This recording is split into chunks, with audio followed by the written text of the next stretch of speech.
Uh, Welcome back to my channel. Today we are going to talk about one more interesting thing, that is things to do before you land in US. So many of us have done with the procedure, visa procedure, they have got approval, and probably you people must be busy in booking tickets and packaging. So some of the aspects which we people don't are not aware of, or we don't know that are very important and should be done or considered or planned well before coming into US, are we are going to talk about those topics right now in this video. So some of the factors, like first of all, banking. So the banking over here is very different as we do it in India. The banking over here is, first thing, expensive, somewhat complicated, and requires time. So there are multiple banks, big banks over here like JP Morgan Chase. Second is Bank of America, called as BOFA over here. Then it is Union Bank. So depending upon your age and your university locations, these facilities or these banks will be available to you in giving out the various offers.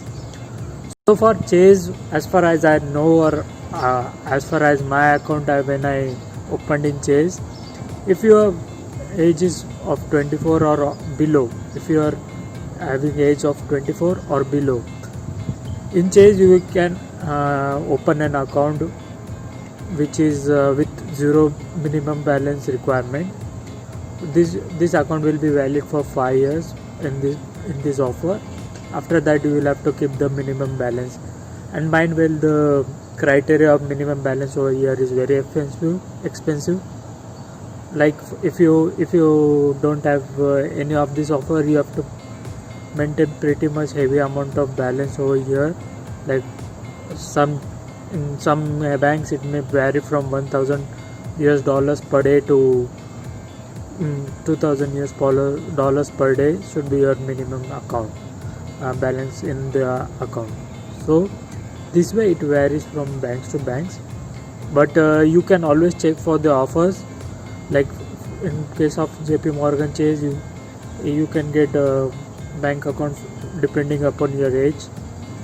Second, if you get on campus job here, as soon as you go to here, you can always open a bank account in which you are going to deposit your salary in that account. They will give you a discount for that. They will reduce your minimum balance requirement, and so such features are there. Or if you are not able to get this, there are certain banks which are smaller, like credit unions. Like we have like rural banks in India. Such that type of banks are especially designed by the university for university work only. So for example, in USC it is USC Credit Union. The bank name is USC Credit Union, which is a smaller part of a bank, and the main problem with the smaller banks over here is their operations are very limited. That means if you want to transfer money from international wire transfer to international wire from India for your fees payment and all, the process is somewhat complicated in the case of smaller banks. So please make sure please be prepared for banking over here before coming. For this you can talk with your seniors which are already studying in that particular university. You can talk with your university people also, how is the banking over here, how you have to pay the fees after coming over here. They will also guide you in this. So you can think about banking over here is just as we called a savings account and current account in India, they called as checking account and savings account over here. So basically checking account will be an account which is used for day-to-day transactions. So as frequently as we use savings account in India, we will be having a checking account over here.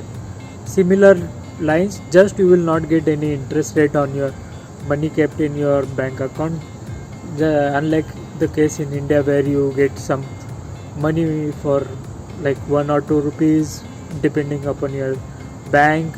They will give you some amount because you are been keeping the money in their bank. So just like there will be checking account and savings account over here. These two accounts are different. Savings account will be, you will be getting interest rate, interest amount on your deposits, while in checking you will not get any interest or interest rate or bonus amount for your balance in checking account.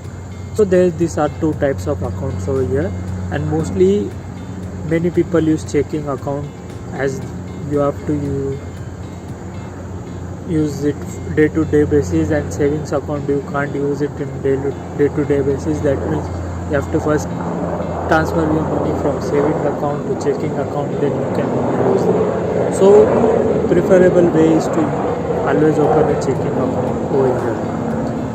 So apart from banking, the second most important factor is the medical, like your immunization and all. The requirements by university are always stated on the website that they require some of your immunization certificates.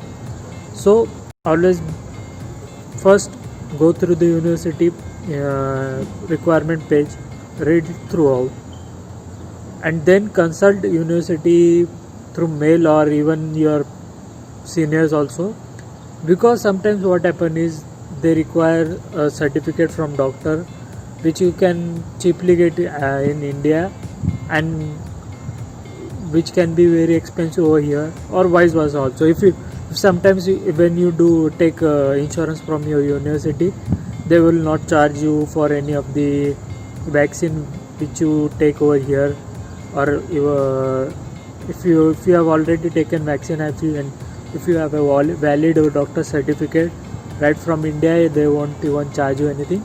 But even if you don't, if you have never taken the vaccine, they will give you the vaccine over here, and that will be free of charge sometimes, or 80% of the charge will be deducted through your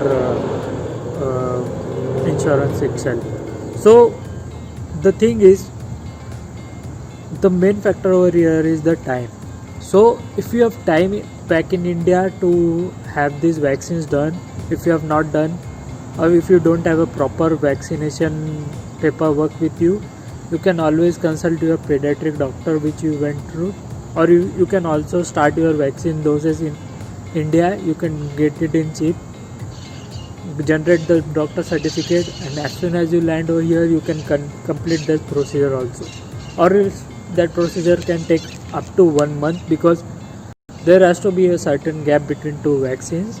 So for example, measles or smallpox vaccine over here, or in the requirement, the first dose and the second dose has to be in gap of 28 days. So this way you can always skip this or reduce the work after landing over here. So your main motive should be doing minimum amount of doing minimum amount of work after landing over here, or spending a minimum amount of energy on the work after landing over here, because you already have many things to settle in, like your home, your course selection, your food habits and all. So please consider that you are doing this for the purpose that you don't have to spend more energy after landing in US itself, and the things you can do cheaply back in India. So this way you can do with immunization or vaccination requirement. You can settle in back in India, or you can come in or talk with your university and do it over here also. So third point will be like, So another major factor before coming to consider before coming over here, or you can do it back in India, is you can talk with your academic advisors beforehand itself.